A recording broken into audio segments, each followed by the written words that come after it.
The night the neighborhood's toughest man met his match. My Uncle Frank is built like a brick wall, 6 feet, 4 inches of pure, no-nonsense attitude. When I brought home a mangy, one-eared rescue cat named Barnaby, Frank didn't even look up from the morning paper. He just said, "Leo, that scrawny rat has exactly 7 days to find a new zip code." See, I was drowning. Fresh out of college, working 80 hours a week, and basically living on cold coffee and panic attacks. Frank thought I was just being soft. He even kept a tally, on the fridge, of every time the cat knocked over a coaster or meowed too loud. But Barnaby, he had this weird sixth sense.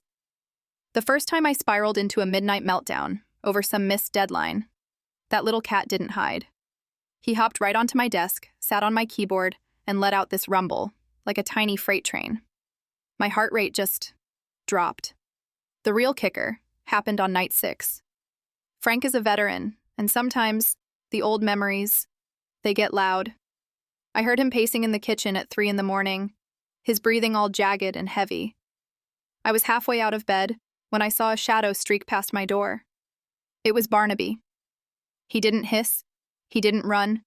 He just trotted up to Frank and started weaving between his ankles, purring like his life depended on it. I watched from the hallway as my tough-as-nails uncle finally sat down on the kitchen floor, buried his face in his hands, and let that scrawny rat climb right into his lap.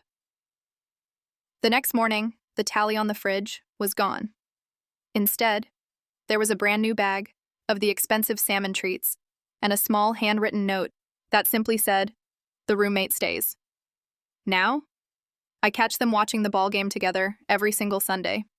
Frank calls it security training, but we all know the truth.